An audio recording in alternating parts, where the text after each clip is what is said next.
We're gonna talk about Chasing the Sun by Inksteady. Let's go.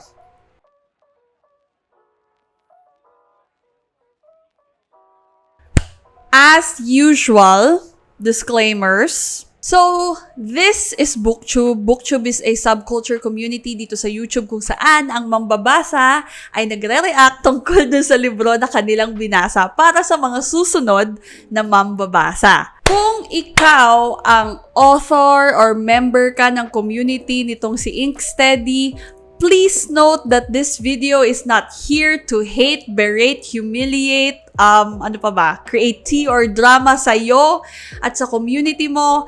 I'm not here for that. We're not here for that. Nandito lang talaga ako para mag-react dito sa story na binasa ko. I'm not reacting sa'yo as the writer. I'm reacting dun sa story mo. Bakit ang dami nagme-message sa akin Saturday ngayon? So, I checked on Wattpad, yung app at saka yung doon sa website. Ito palang Chasing the Sun.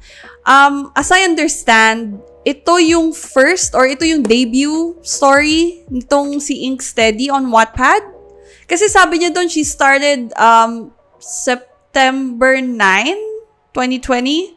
Eh, nung sinulat niya to, it was September 9. Tapos natapos siya ng October 2020 din. So, yun. So, itong libro na to, it's actually a reprint or parang another version siya. May older version to. Hindi ko lang alam kung sino yung nag-print nung unang version daw nito. Pero this is from Lib or Life is Beautiful. Pinublish nila to nung 2022. So, very recent lang. Then, of course, ang author niya ay si Inksteady. So, in-order ko to sa Precious Pages pre-order na link or yung account. Ngayon, sold out na siya. Pero, you can now order this book dito sa isa pa nilang account. Yung price nito, nung binili ko siya, is only $449. Pero, ngayon, dun sa isa nilang page, parang nasa 499 pesos na siya, excluding the shipping fee. So ito, in-order ko siya noong December 17, 2022. Tapos dumating siya sa akin ng January 19, 2023. As you can see, itong libro niya ay paperback, kaya natin siya natutupi-tupi ng ganito. At wala siyang signature, wala siyang author signature dito sa loob. Yung language naman niya, or kung paano siya sinulat ni writer, ito po ay naka-Taglish. Tapos meron siyang 352 pages. Yung genre nitong story na to, I know na nakasulat dito is young adult, pero I believe this is not supposed to be young adult kasi sure, nag-start siya ng 16 ata yun. Basta, young adult siya nung nag-start yung story, tapos nag-end yung story na parang 26 years old na sila. So, ang tawag doon in literature is crossover or crossover literature. Kasi it started off young, tapos yung characters tumatanda sila, so crossover literature. When you say young adult, eto yon. At the same time, isa din siyang romance and fiction. Yung narration naman itong story is also a first-person POV. I think palaging ganon sa Wattpad. Meron bang... hindi. I'm wrong there. Hindi lahat ng nasa Wattpad ay first-person POV. Meron merong mga stories na nasa third-person, mga ganon. Paiba-iba din sila. Pero for this one, this is first-person POV. Okay, so babasahin ko para sa inyo itong napakalinaw nila na summary sa likod. I, Soline Clemente, was a typical civil engineering student who struggled with my studies. Kung pwede ngang i-bake na lang, Teka lang medyo mahirap basahin kasi ang hirap niyang basahin. Teka. Kung pwede ngang i-bake na lang ang napakaraming itlog sa test papers ko, ginawa ko na. At a young age, I had experienced the harsh realities of life, poverty, abuse, and a broken family. But, as someone who could see the bright side of everything, I knew I could make it with only my mother and my best friend, Duke Lawrence Sanders, whom I secretly loved. Kahit pa naghihirap, basta kasama ko ang aking ina, kakayanin ko. Kahit pa madalas na hindi ko maintindihan ng lessons, okay lang kasi may joke naman na tuturuan ako. na kahit na ganoon kalupit ang tadhana, patuloy akong lumalaban sa buhay dahil may 2 taong sumusuporta at nagmamahal sa akin. I became too dependent on the love they could offer. But little did I know, like the son I adored, I was destined to be alone. So, doon pa lang, alam na natin na, wait lang, anong kebelto? Okay, itong libro na to, meron siyang 41 chapters, meron siyang isang epilogue at isang special chapter. Dog, pinabasa ko tong story na to. Akala ko magiging more on social class yung usapan kasi dito pa lang sa likod sabi niya, at a young age had experienced the harsh realities of life, poverty, abuse, and a broken family. So akala ko, nandun sa genre na yon yung or yung themes na yon yung focus nitong story. I was wrong. So ngayon, pag-usapan na natin yung characters nitong story na to. Okay, una sa lahat, pag-usapan natin si Sol. Si Soline or Sol Clemente, siya yung main character natin. Okay, she studied civil engineering, at the same time, meron siyang passion for baking. Sabi nga dito sa sa summary, meron siyang romantic feelings para sa kanyang BFF na si Duke. Pero the thing is, itong character na to, ang dami niyang pinagdaanan. Ang dami niyang pinagdaanan. Kasi, she also suffered abuse sa bahay as a child. She's a victim of DV or domestic violence. And she carried that throughout the story. I mean, yung after effects ng pagiging DV. Kaya ako nasabi na, she's been through a lot. At dahil isa siyang DV survivor, meron siyang hyper-independence na tinatawag natin, which is a coping mechanism na result nung years and years of abuse sa kanya nung father niya. So, yun. Tapos, ayun pa nga, iniwanan pa sila nung father niya. So, 2 lang silang magkasama. So, she was raised by her mom, her single mother. And, ayun nga, nasa low-income spectrum sila. So, it's not an easy life for our main character. Pero one thing about itong si Sol, she's very selfless. Lalo na pagdating sa mother niya. Kasi nakita niya she witnessed yung abuse and yung violence na ginagawa sa kanya nung husband, or yung tatay ni Sol. So, she's quite protective. At the same time, yun nga, she has to grow up. She had to grow up. Kasi 2 lang sila. And she cannot rely on other people as much as she needed it. She needed help pero she will not admit it to herself.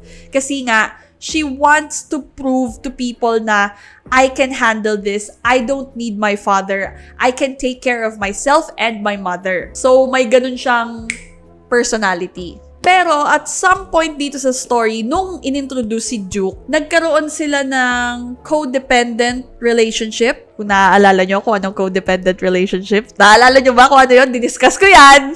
So, bilang nagkaroon siya ng codependency na relationship dito kay Duke, actually parehas sila. So, some point in the story, it resulted to them having problems within their relationship. Tapos, syempre, she's also a flawed character, obviously. When she's finally a grown-up woman, nasa new adult na siya, nagkaroon din siya ng parang one-sided relationship na, again, nag-result na naman sa pagkakaroon niya ng problema sa mga relationship niya. This is how you write a main character that you or tayong mga readers would want to root for. Kasi sobrang paghihirap and walang break itong character na to sa mga problema niya sa buhay at sa relationships niya na talagang parang, please, during this time na binabasa ko yung story niya, I'm like, give this girl a break. She needs a break. At saka yun nga, parang please lang po, bigyan niyo po siya. Bigyan niyo siya ng happy ending. Kaya, ang saya-saya ko nung after so many years, tapos pinakita ulit siya na she's thriving, she's got her own business, the baking business niya, nakuha niya yung mga gusto niya, although she's single and, ready to mingle. Pero, she showed up for herself. Hindi niya pinabayaan yung sarili niya. Kahit ano pang nangyari sa kanya, she's there showing up every day and taking care of herself. I swear, deserve talaga ni Sol magkaroon ng happy ending. Like, I've never rooted for a character as much as Sol. Kasi, iba eh. Alam niyo yun, yung, kumbaga, as a reader, I put myself in that mindset, in that situation, and iniisip ko na parang, if I was in that situation, what would I have done? Diba? And, Diyos ko talaga, yung mga problema na binigay nitong writer na to dun sa character niya. I'm like, writer, okay ka lang? Do you need help? Do you need a hug?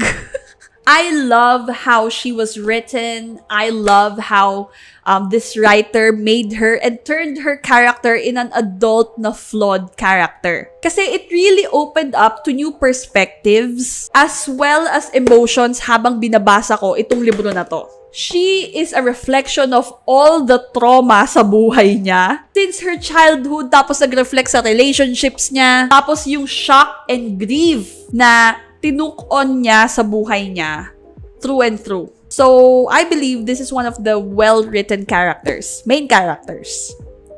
Pag-usapan natin ngayon si Duke Sanders.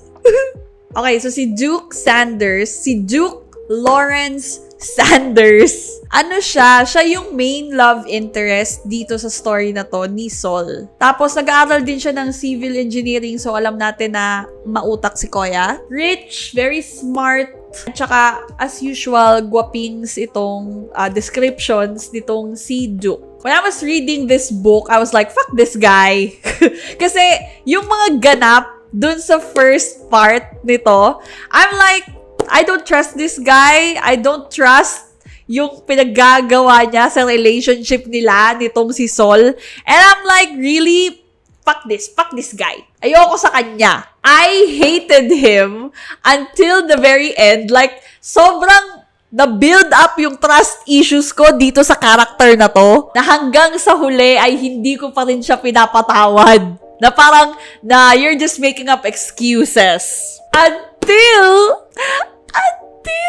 nung epilogue kung saan everything made fucking sense. The emotional turmoil I had for this fucking character. Grabe. Alam nyo, he also went through a lot of responsibilities na dapat hindi naman talaga siya ang kumupkop. At saka yun nga, kinarga niya eh. He carried. Kineri niya. Binitbit niya. Pinasan niya sa balikat niya yung problema na dapat hindi siya yung pumapasan. I swear, akala ko talaga nung una parang nagme-make lang siya ng, alam mo yung reasons, excuses para lang i-take back siya ni Sol. Pero, yung epilogue, guys. Yung epilogue!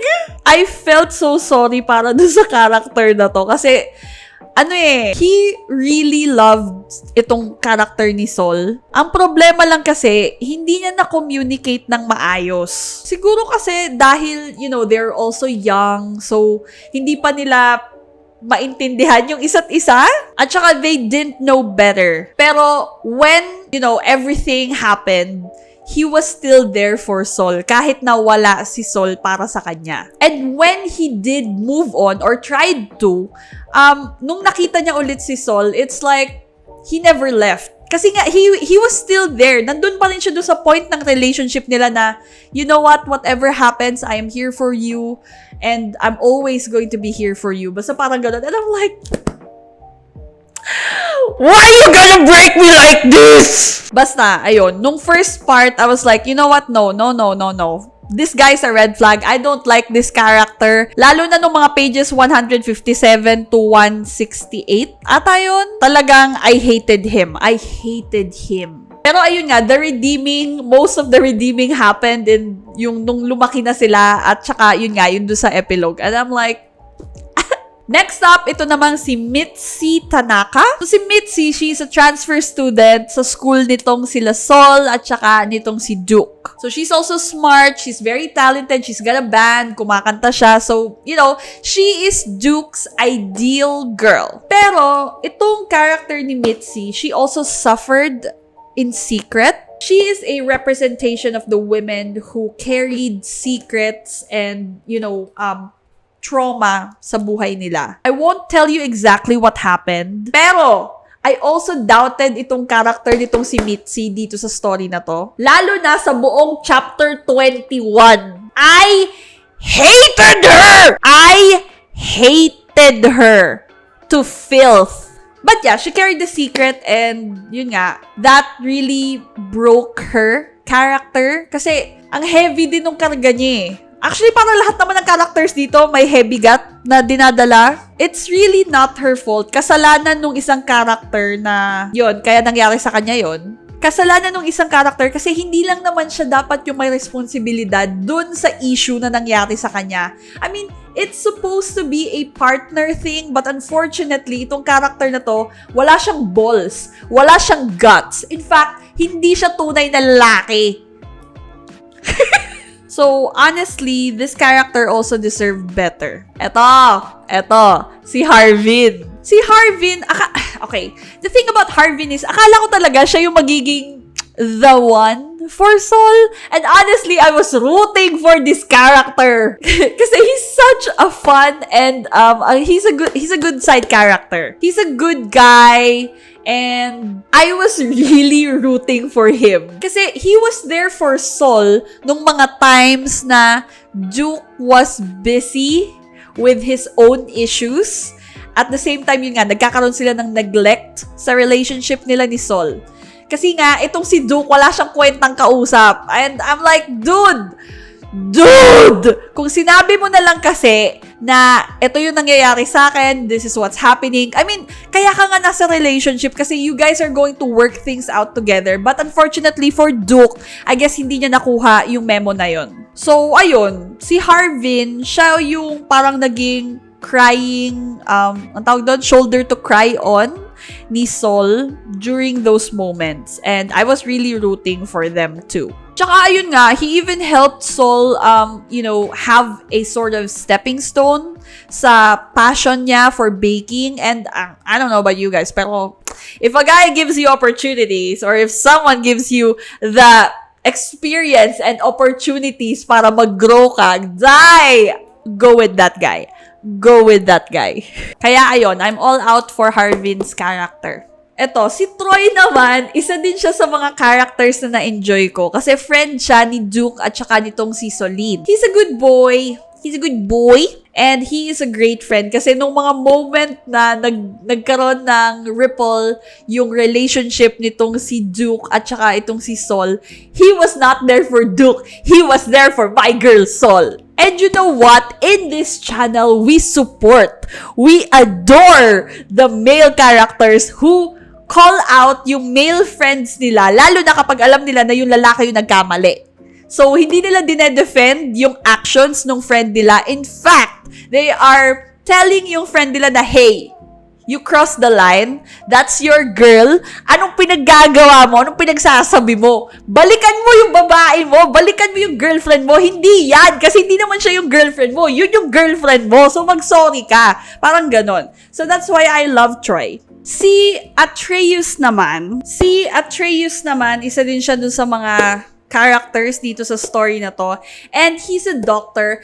At first, I was like, oh, poor Atreus. Hindi siya tinatrato ng tama ni Sol. Pero after some time, I'm like, bitch. When I found out that he's not exactly a good character, I'm like, deserve mo ang nangyari sa'yo, visit ka. He's a two-faced snake, and in this channel, we will not defend or support cheaters.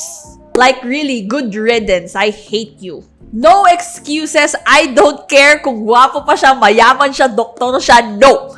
In this channel, we do not condone cheating. Cheating is a choice. So, no. None of that, Atreus. None of that. There shall be no redemption for this character. Okay, si Bethany naman, ito. Kung si Atreus, ayaw natin kay Atreus, si Bethany, I don't know, I think I just pity Bethany. Kasi ito she started out as a good character, diba? She's got good intentions, she's out there to help people. You know, she's a good character nung simula. Until pages 303 to 306, I'm like, did you really have to stoop that low para sa isang lalaki? I don't know. Kasi I thought of Bethany as a strong character. She's a strong woman, you know. She's got her passions. She's a freaking lawyer. And I don't know. I just think na she just fell in love with the wrong person as well. Yun nga, she does have points to her character kasi when Duke and her, when they both met, wala naman sa picture si Sol, so I suppose it was infatuation. Pero ayun nga, naging mas marami lang yung emotions niya as against kay Duke. Kasi si Duke, he was still hung up on Sol and he was just trying to get out of that relationship or feelings. Pero, yun. I don't really have anything else to say about Bethany other than I pity her character. Okay, so pag-usapan naman natin yung themes dito sa story na to. Okay, so ayun nga, friends to lovers trope siya, obviously. They've met since they were children, tapos magkaklase sila, they're best friends, and you know the drill. Tapos, napaka-slow burn nitong story na to.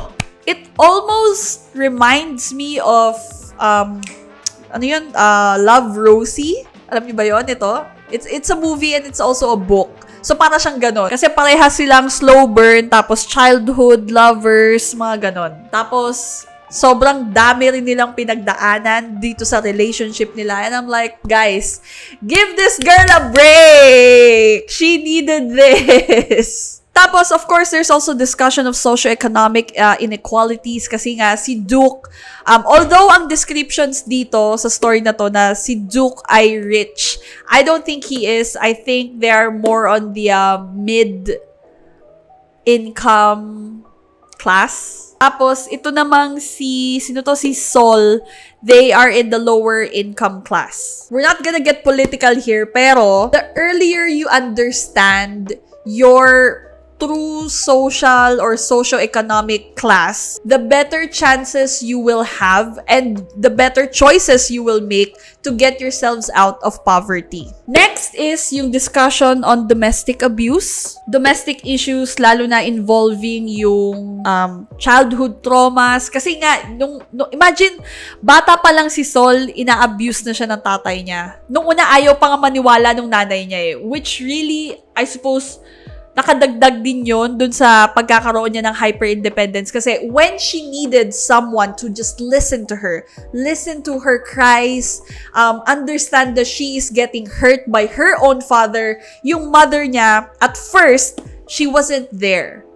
So, parang, yun nga, she was still also in denial, pero, not to defend that act, pero, yung mother din kasi, she was also, abused. So, yun. May ganong problems din yung nanay niya dun sa marriage nila nung tatay niya. So, yun nga. Mainly physical, emotional, psychological, verbal abuse. Yun nangyayari sa kanya nung kabataan niya. Nadbit-bit niya hanggang itong paglaki niya. Tapos, ayun nga, yung pagkaroon nila ng codependency sa relationship, dun pa lang, dun sa first parts nitong story na to, the way na i-describe ni Sol yung pagdikit niya.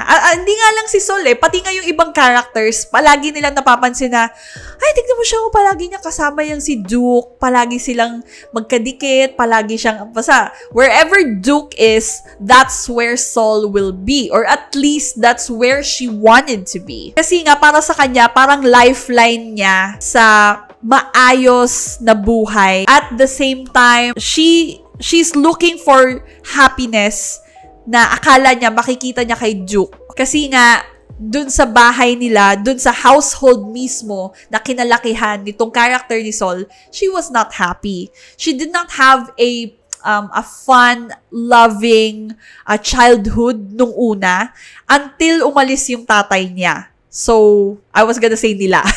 Pero ayun nga, until umalis yung tatay niya, that's when she finally found strength and love and support from her mother. Duke, in a way, she became very dependent on him kasi nga, he was there for her and her family. Ito, miscommunication and stonewalling sa relationship nilang dalawa ni Sol and ni Duke. At some point din kasi talaga dito sa story na to, they both failed to communicate to each other. Kasi when you are in a relationship, diba? When you are in a relationship, the point of having someone with you in that relationship is para pag-usapan nyo yung problema as partners. You're not against each other. You're against the problem. So, kayong dalawa against the problem.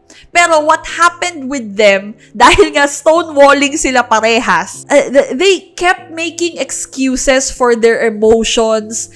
Kung nasaktan sila, sasabihin niya na, no, I'm okay. Sige, puntahan mo na siya.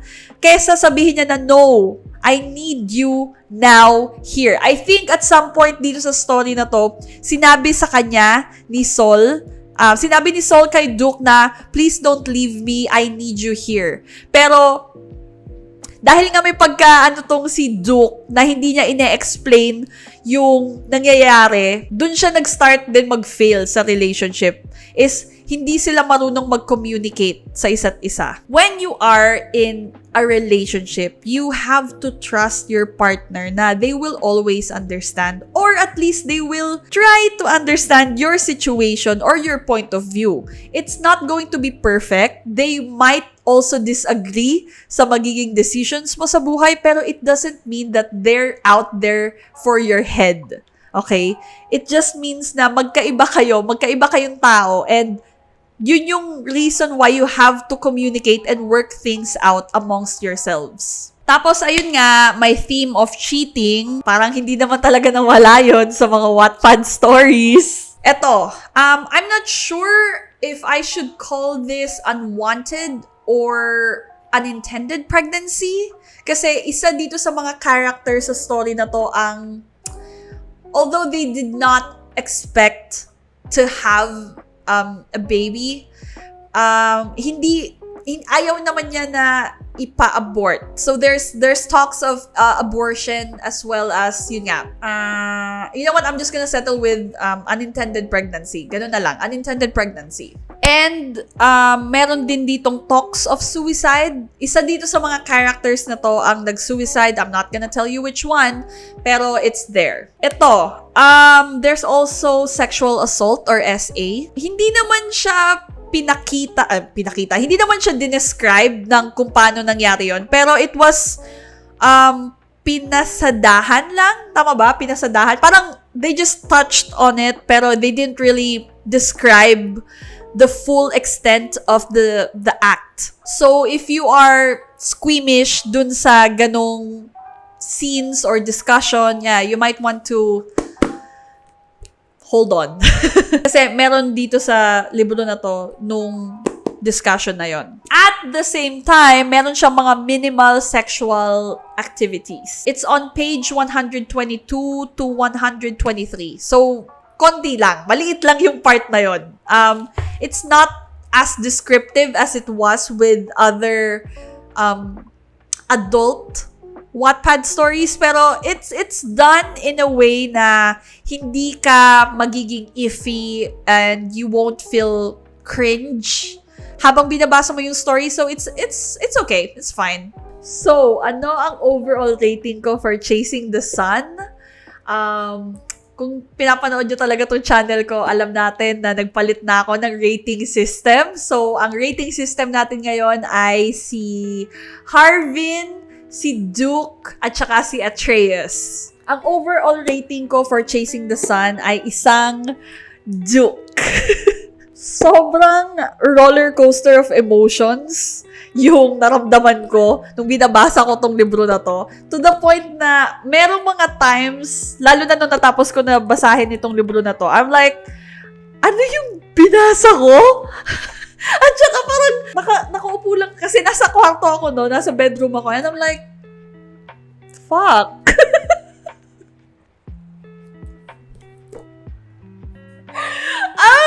Hindi ko alam kung anong dapat kong maramdaman. Ito I love na this writer is not shying away na pahirapan yung main characters niya. Kasi merong mga Wattpad stories na ginagawa nilang too convenient para dun sa main characters nila na ma-solve yung problema. Instead of really dragging the misery and the contempt of the characters, this writer is not shying away from giving problems na patong-patong para dun sa main character. Kasi she really wrote this na she wants us to root for this main character. And root, I did. Tsaka yun nga, back-to-back talaga yung sakit na pinaranas. Tama ba? Pinaranas?